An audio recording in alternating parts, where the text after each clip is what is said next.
So next up, we've got Magomed Gadzhiyasulov, who I believe is of Russian extraction as well. I think he was born in Moscow, if my memory serves, taking on Jose Daniel Medina. And I don't mind taking this one first. I didn't love what I saw from Jose Daniel Medina. I didn't think his physicality looked all that good. I haven't looked at the lines on this fight. I would assume he's an underdog here. His opponent was able to go out there and get – what's that? Go look. You'll like it. Yeah. Okay, so at least my brain hasn't broken. Yeah. I think that it's probably, a touch wide. I do think whoever gets on top here is going to look very good in the fight, but just overall, I think that the depth of skill on the Magomed side is higher here. I think he's a better fighter. I also think he's just pretty consistent in what he does. I saw at one point he got rocked in a fight. I forget exactly who it was against. I might have it written down. No, I wrote down a bunch of compliments about him. So I won't bore you with all those. I'll probably share a bunch of those in the analysis, but just, he did get rocked by a punch in one of his fights and just got the takedown anyway. Just kind of like looked like he was soldier-like in his process. Like, oh, no matter what happens, I got to get this takedown. He got hit with a big shot, got rocked, and he was like, I better get this takedown. And he just looked like he had good process. So for me, that's the kind of thing I'm looking to back in a light heavyweight fight. Medina seems like a guy who lucks his way into some of his wins. First time I watched him fight a guy who looked somewhat athletic, I thought he looked terrible. He just looked like he was getting backed up for most of the fight. Was able to get taken doin in that spot, get backed up to the fence. So overall, I think he's the only Bolivian fighter we've seen on this season. Is that right? In that sense, we wish him well, trying to make a name for his country. God bless him for it. But for me, I think Bahrain might have paid for a good one here. I think that they've got the minus 1,000 favorite for a reason. I think he's going to win this fight. Gordo, how do you feel? Yeah, this is the widest favorite we do have on the season, I think, so far. And I come on these shows. Gordo tries to keep a nice positive attitude, be nice to everybody, right? Canadian way.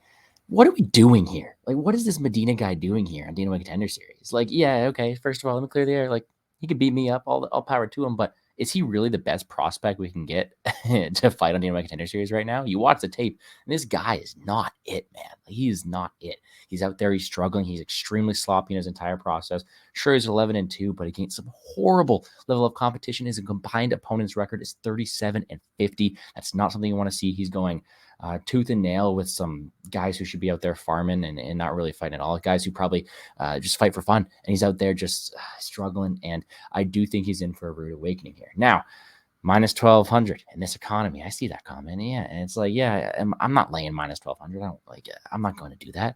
But do I think Magomed's going to win this fight? Of course I do. I think he is the far superior fighter. I think he is extremely dynamic and technical. You don't really see these guys at 205 having that right technicality, right? He's switching stances. He's doing a good ability to mix it up to the body, to the head, really explosive in his movement as well. And he seems like the far superior fighter. Now, Medina does have some decent ground and pound opposition. I'll give him that. I'm trying to find things to be nice to the guy about, but truly, he gets tired as the fight goes on. He is extremely sloppy with some entries the later the fights go. His striking technicality is very questionable at best. And I do think that there are much better prospects who I think deserve this shot on DWCS Contender Series more.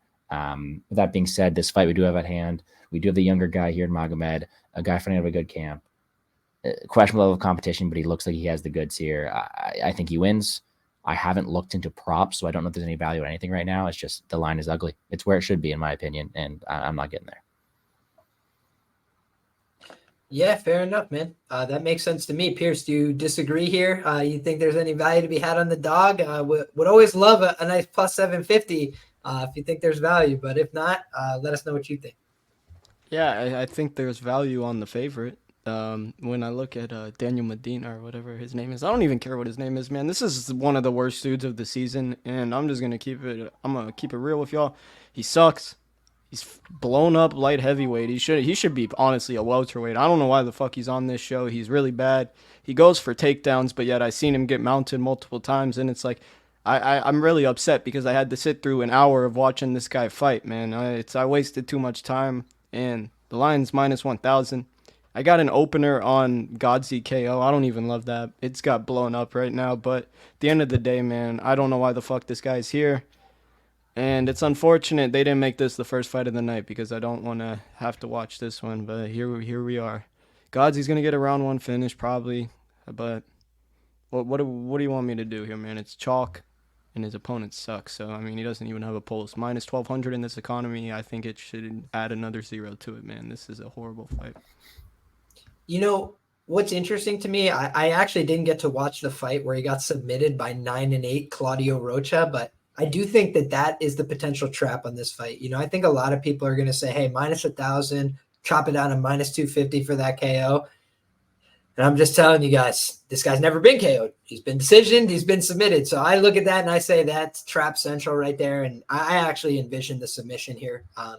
You know, looking at the lines or anything, it's like plus 350.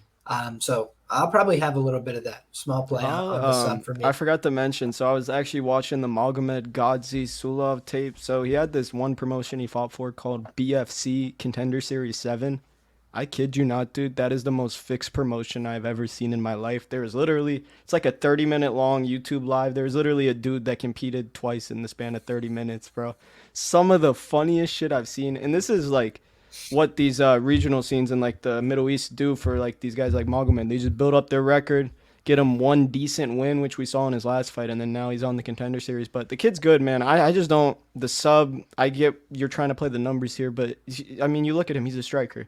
He's got fast kicks, so I feel like we're setting up the head kick knockout right here. But regardless, he's gonna get it finished. If it's not a KO, so be it. But you must have forgot, Pierce. We're at light heavyweight, okay? I can tell you exactly what's gonna happen here. There's gonna be a big clash of violence, and then this dude Medina is gonna go bear hug and then guard pull like a legend. So that's what I'm expecting here. He's gonna put himself underneath on bottom. He's gonna get arm triangle choked, and it's gonna be glorious for the cultura, por la cultura. And then we'll thank him for his services. So, yeah, give me Magomed by sub. That's what I got for that second fight.